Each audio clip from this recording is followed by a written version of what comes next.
With YouTube demonetizing independent media, please consider becoming a patron today for just $1 per month. Link below.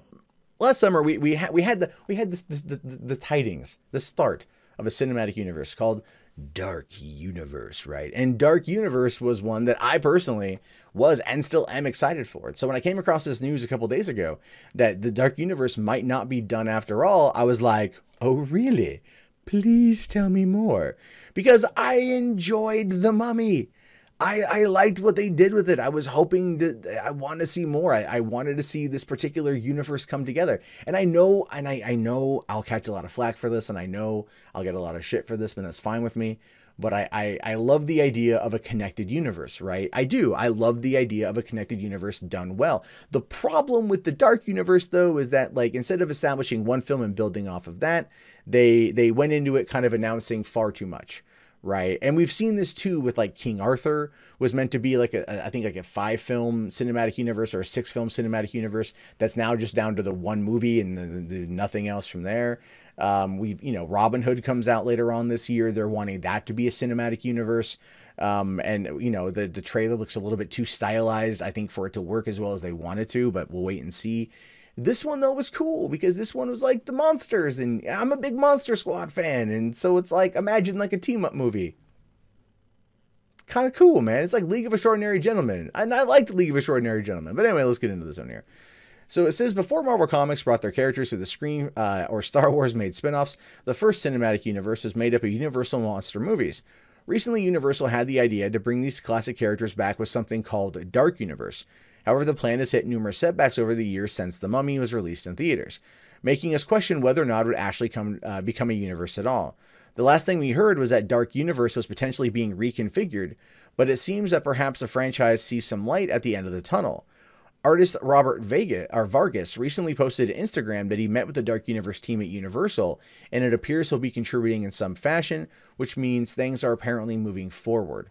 He says here, great meeting this morning with the amazing Dark Universe team. Thank you, Universal exec Holly Galene and Crash, for the hospitality. Looking forward to contributing with Universal Pictures legacy with my work. Monster things in the works. Stay tuned. Now, again, we don't know what that means. We do know that there's The Bride of Frankenstein, which is set to be coming out, which was set to be coming out February of next year, as this little article pops up, was supposed to, and there's been no movement on that one. But it did say here that The Mummy only made $80 million in the domestic box office. However, the international box office came to the rescue, and the movie finished over $400 million in total. But that's not a great deal, but it's not bad. It's not horrible. It's not terrible, but it's like, maybe we should kind of reconfigure this. And obviously the cost is the key.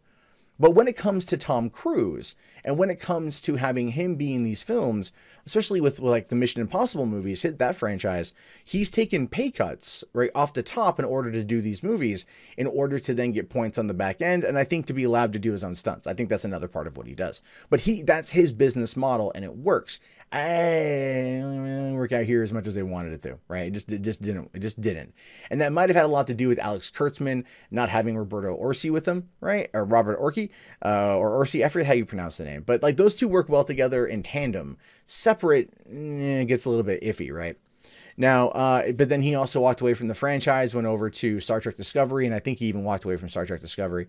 But then you had like The Invisible Man for Johnny Depp, but the writer departed that project. And then, Bride of Frankenstein was pulled from Universal's schedule. So where things are right now, we don't quite know. And if they are retooling it, they are trying to retool the cinematic universe for something that is going to be more, I guess, applicable to our current movie climate, then they're going to need to release these things around Halloween, not during the summer. They're going to need to like really just like, they need to bring in an overall producer who will then map out the franchise, will map out, the ins and outs of each movie, and treat it like a TV series. Now, this is the thing. This is an idea that Andre from Midnight's Edge had posited when we were discussing Star Wars The Last Jedi in regards to the writer's room and how things with that franchise is working out right now. And that there's no overall creative entity that's handling this. That's one of the reasons why Marvel is doing so well, is Kevin Feige is a man with the plan. So he's created this overall arc, and then he gets these in points and these out points, and you know the what needs to happen and to keep the story going, and lets the directors kind of create the content in the middle of it, but still get those points, and then that keeps it moving. And that is probably what these particular franchises need. Is that, you know, people will argue they need to have a good one without tying it to a franchise first. See, I disagree with that. I would argue they need to have a good producer who comes in and works out a solid timeline and figures out the arc for the first phase or the first bit of films, and then establishes it and then builds it up and then goes from there. And these studios, I'm sorry, they need to just commit. Same thing with television. They need to commit. And I know that's kind of a weird thing because these are like $100 million movies, and so studios, whatever. But I think if they showed more faith in their properties, I think if they showed more faith in their properties and not just like run at the first sign of trouble, they might find themselves in a little bit better of a situation. But time will tell for the Dark Universe. I don't know. I think I'm definitely one of the only few people that want to see this thing succeed.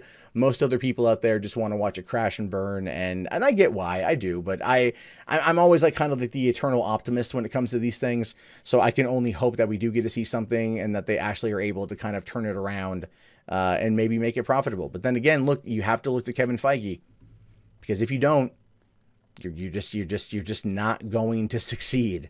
And I think DC has realized that now a couple times over.